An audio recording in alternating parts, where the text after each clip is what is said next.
E aí, pessoal, tudo bem com vocês? Sejam todos muito bem-vindos. Mais uma análise aqui no canal de uma série de 5 vídeos. Hoje vamos fazer 5 análises. Acabei de fazer do Bitcoin, agora nós vamos fazer a análise da Avalanche da Avax. Inclusive, considerem ser um apoiador, um membro apoiador do canal. Por quê? Porque esse vídeo, por exemplo, da Avalanche, eu vou postar ela somente a 1h da tarde, mas se você for um apoiador do canal, você vai conseguir ter acesso antecipado a todas as análises que eu fizer aqui. Por exemplo, o último vídeo, inclusive, que eu vou fazer hoje, tá? Eu só vou postar às 19 horas. E se você apoiar o canal, você vai conseguir assistir com pelo menos umas 10 horas de antecipação. Logo, você vai conseguir alinhar aí a minha análise com a sua e tirar as suas conclusões, digamos assim, com mais precisão aí, tá?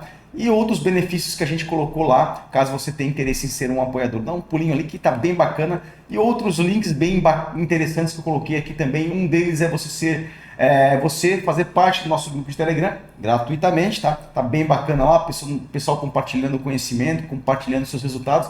Bem bacana, a gente fica bem feliz de verdade. Também tenho outras duas redes sociais, o X e o Instagram. O Instagram vai ser um conteúdo diferente desse que eu posto aqui no canal.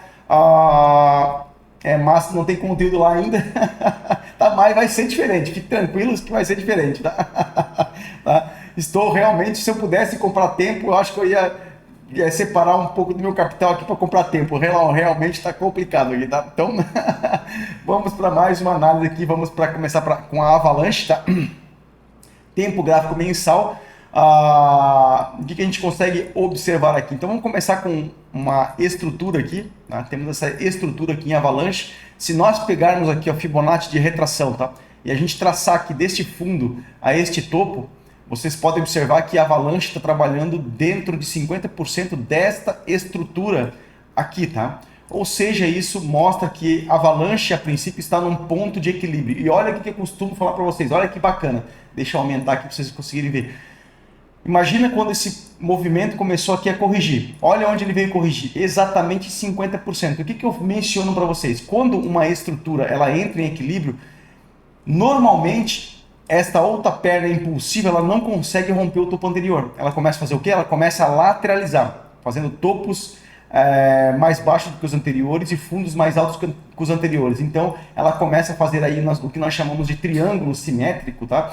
E para posteriormente fazer aí um rompimento, né, dessa figura gráfica do triângulo simétrico, tá? Então por isso que é importante, né, um dos motivos, né, não é que é por isso, somente por isso, né, um dos motivos de você entender bem como funcionam os níveis de Fibonacci é para você conseguir se posicionar e ter um entendimento que quando uma estrutura ela está em 50%, tá? Por que ela não consegue romper? Porque se nós pegarmos aqui, ó, deste topo a este fundo, são 70%, quase 75%. Para um único movimento num tempo gráfico mensal, é muita coisa, tá? Você subir, tá? Não é 70%, é mais que para cima é mais, olha só. Mais de 276% o ativo teria que subir a partir deste fundo aqui. Então é muita coisa, tá? Num tempo gráfico mensal, então ele vem fazendo topos e fundos ascendentes, tá? Ou seja, fundos menores e topos mais altos. Nosso famoso triângulo simétrico, chega um momento que ele faz um rompimento, tá? Dessa figura gráfica, como eu mencionei. Então, por isso que a gente entende quais são os pontos mais relevantes dentro de uma estrutura que nós temos que conhecer, tá? Entendemos que estamos em equilíbrio no tempo gráfico mensal, vamos reduzir para o diário, para nós conseguirmos pegar ali aquele miolo, esse fundinho aqui, e entender se ele cravou aqui algum ponto de interesse, tá? Deixa eu ver aqui. Ideal, esses pavis, eles são blocos de ordens em time frames menores, tá? Então, a Avalanche, ela cravou aqui num bloco de ordens num time frame menor, provavelmente um time frame de 5 a 15 minutos, tá? Capturamos mínima da semana e do mês, essa minha linha vermelha que vocês estão vendo aqui, não essa grossa que eu tracei agora, essa mais fininha aqui, ó. E logo abaixo, em cima dela, na verdade, tem uma tracejada aqui, deixa eu dar um zoomzão aqui, ó. São as linhas da mínima, aqui, ó. Essas linhas aqui, ó, mínima da semana e mínima do mês. Ponto positivo é que nós cravamos num bloco de ordens, tá? Capturamos as mínimas do mês, tá? E da semana. Este candle ainda não fechou, faltam 12 horas, mas a princípio não está conseguindo romper esse fundo aqui, o que mostra que realmente esse candle aqui quer ser um candle de força para esboçar aqui, tá? Para a gente vir capturar toda essa liquidez interna aqui. Nós temos aqui em Avalanche esse bloquito de ordens aqui, ó, bloco de ordens não, esse Fair Value Gap aqui no D1, tá? Seria um primeiro ponto de interesse aqui, tá? Em Avalanche, tá? Estamos aqui em 20, em 30 dólares seria um ponto bem plausível, tá? Para Avalanche vir aqui mitigar esse bloquinho, chegando nessa região aqui, como eu sempre menciono e no vídeo do Bitcoin eu mostrei para vocês mais uma vez. Por que eu boto sempre no meio? Porque o preço tende a mitigar 50% destas regiões, tá? Mostrei no vídeo do Bitcoin, assista lá que tá bem bacana. E a gente pode observar aqui, ó, isso aqui tudo nós chamamos de liquidez interna. Tá? Até costumo colocar aqui cifrõezinhos para mostrar que isso aqui é uma liquidez interna e o mercado tende a fazer essas capturas. Primeiro ele faz captura de liquidez externa das estruturas, tá? Isso é algo que eu vou pegar bem forte na mentoria, para vocês entenderem bem como funciona a liquidez externa, interna, enfim, é importante vocês saberem quais são as melhores liquidez, enfim, são coisas que a gente vai passar dentro da mentoria. Então ele fez aqui a captura dessa liquidez externa, fechando aqui essa piscina de liquidez que tinha aqui embaixo. Vocês podem ver que nem esse fundo aqui, nem esse tocou nessa região.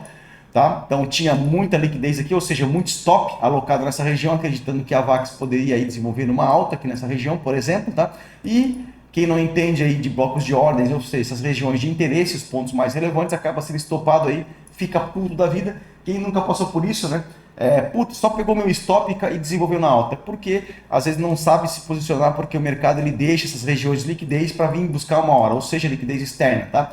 O mercado sempre vai trabalhar assim: liquidez externa, liquidez interna, liquidez externa, liquidez interna. Então fiquem ligados aí nessa sugestão, digamos, que eu mencionei para vocês. Então, o mercado sempre vai trabalhar dessa forma: liquidez externa, liquidez interna, tá? E aqui não vai ser diferente. Temos bastante liquidez interna, uma análise um pouco de médio a longo prazo, digamos assim. Longo prazo não, né? Mas de médio prazo, vir mitigar aqui esta regiãozinha aqui em cima, tá?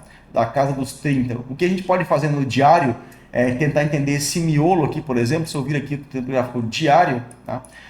Antes de bater aqui, ó, por exemplo, tá? Só para vocês terem ideia, isso numa visão, por isso que eu falei a médio prazo, tá?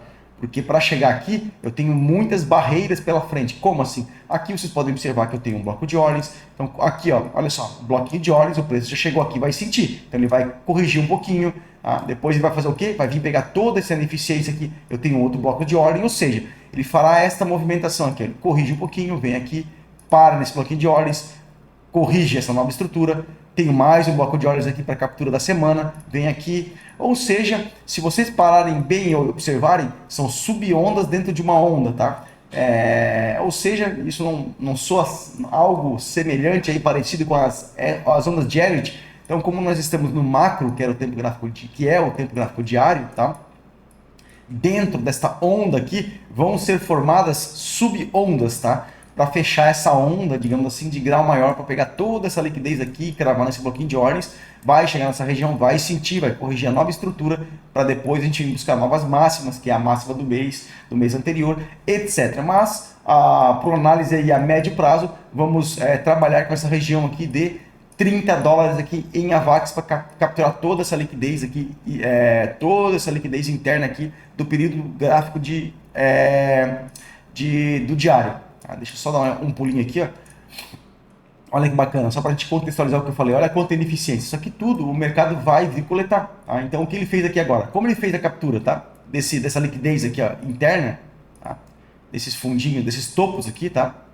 Ele fez essa região aqui. Se nós pegarmos aqui, deixa eu ver se eu consigo contextualizar aqui uma regiãozinha de volume profile. Tá, estou em cripto aqui. Quando a gente está em cripto, ele não consegue traçar a ferramenta de volume profile.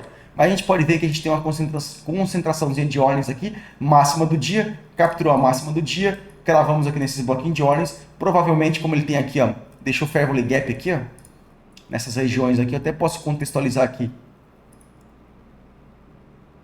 Uns 50%, aqui nessa região, tenho aqui, ó, um Fair Value Gap. Opa, pegar aqui regiões de OTE.